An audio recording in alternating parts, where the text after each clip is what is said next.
Easy money, man.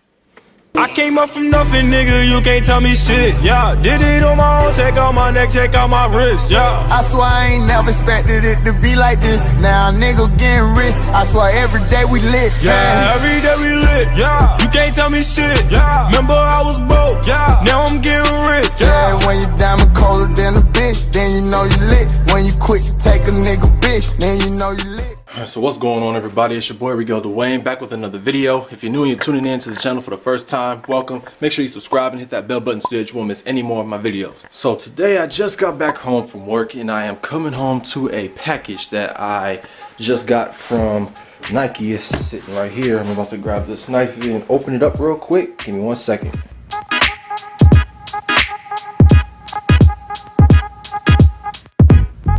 Alright, so here it is. If y'all know what this box looks like upside down, there you go.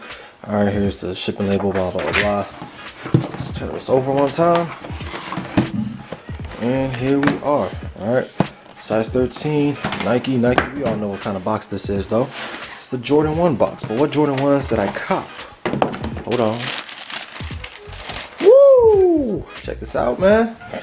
Your boy got the Game Royal ones. Let's go to the room and let's talk about this shoe for a little bit. So talking about the shoe a little bit, man, I do like the colorway. I will say that the leather is pretty good, but it's not as good as the bread ones. I can't speak for the bread toes because I didn't get those, but I mean the leather is still pretty good. Like slight plush. I'm not going to say too plush, and yeah, that's all I can say. And I know that, well, I thought that this shoe was going to be slept on. That's one thing I gotta say, because some people thought that these were like a wannabe Fragment, and some people said on social media that they were going to make Fragment customs on this shoe. So I honestly thought this was going to be slept on, but then again I thought that, come on now, this is a Jordan 1. It's a dope colorway, not an OG colorway I should say, but like somewhat OG. And yeah, so people really went after this. But I do have one confession. Well, I got two confessions to make actually. My first one is I got this shoe by accident. Like, I just wanted to test out the release. I wanted to see how they were going to release on the Nike app and everywhere else. I mean, I know they were being app reserved and on raffles at some stores with this shoe because that's how Jordan 1s always go. And at the same time, you know, I wanted to see if this was another limited release. I wanted to see, you know, how this release was in general, and I ended up getting them through Nike. Like, I got the notification, and as soon as I got it, you know, I felt shocked, and at the same time I was like, yo, I really didn't want this. Like, I honestly did not want this shoe. I like it, but I was one of those sleepers as well. But you know, I ended up getting them. I wasn't going to pass that. I wasn't going to, like, you know, cancel the order. But my second confession is I already sold them. As soon as I got the notification saying that I got them, you know, I put this all on social media, all my social medias. If you're not following me on any of my social medias, you need to. The links will be in the description below, but I'll talk about that later. One of my homies hit me up and said that he wanted these, so made a done deal. So now I'm on my way to actually go give these to him. So I'm gonna take y'all with me and we're gonna just see how all that goes. Alright, so now I'm on my way to go get this deal done. So you know, hopefully everything falls into place. I'll tell you guys how it goes down. I'm not really going to show the camera where the spot is and stuff like that because, you know, privacy reasons. But at the same time, you know, always be careful.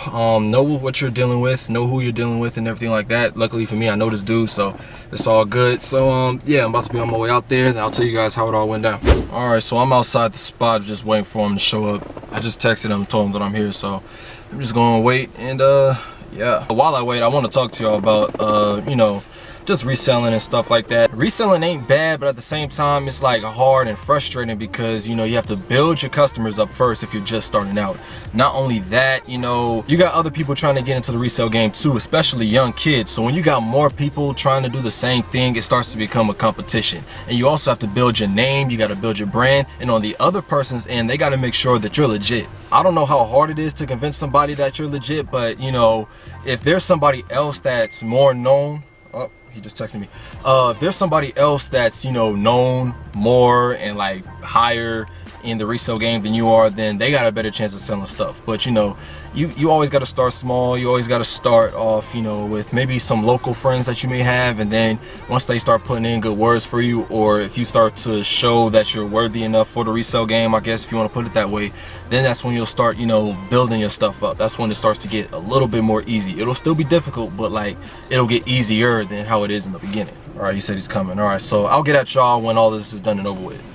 Alright, so we back at the crib now, back from the quick flip, easy money, that's all it was. And like I said, reselling ain't bad. You just have to build your name, build your brand, build your customers, know who you're dealing with, and know what you're dealing with. After that, it'll completely take off. Now, one last topic that I want to touch on because it kind of caught my attention after witnessing how that Game Royal 1 release went down. It basically opened my eyes up a little bit because you saw how a lot of people were saying that they were going to sleep on the shoe, yet it's still sold out. So what does that mean? Is Jordan Brand really keeping their word about making their releases more limited again? Last year, they told us that they were going to do that for this year, and we didn't really believe them because of how 2017 was going down. And then in the beginning of 2018, the month of January, it started off really slow. Like all the releases that came out in January, we didn't really care about, and those kind of sat. And then when February hit, almost all those releases sold out. Almost all those releases became limited, except for the Cement 3s and whatever came out during All-Star Weekend. But as soon as All-Star Weekend passed,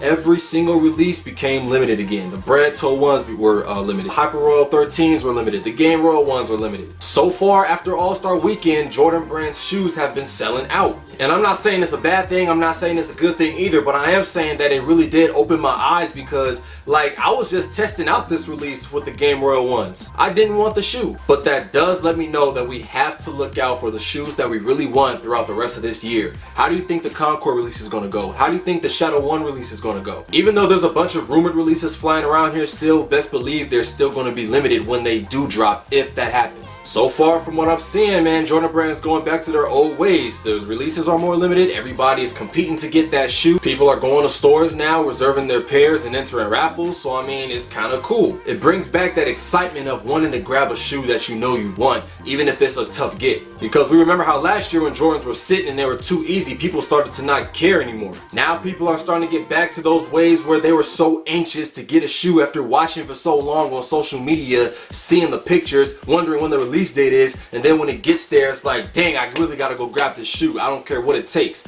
And then of course for the resellers, they're getting a better benefit out of it. And you know, we see all the reviews on YouTube and stuff like that, so it's like, yo, I need this shoe. So, you know, we just got to keep looking out for what's coming out. But that's going to be the end of this video. I hope you guys enjoyed it. Make sure you guys follow me on all my social media, on my Snapchat, Instagram, Twitter, and Snupps. At Regal Got Hobbs is going to be here on the screen as well as in the description below. Make sure you guys go follow me. Leave a comment down below and let me know what you guys think about this video. Also, let me know if you guys scored on those Game Royal ones, and if you did you keep them or did you resell them? What did y'all do? Let me know. Give this video a like. Subscribe to the channel if you haven't subscribed already, and of course hit that notification bell so you won't miss any more of my videos. With that being said, I'm Regal Dwayne, and I'll see y'all on the next one.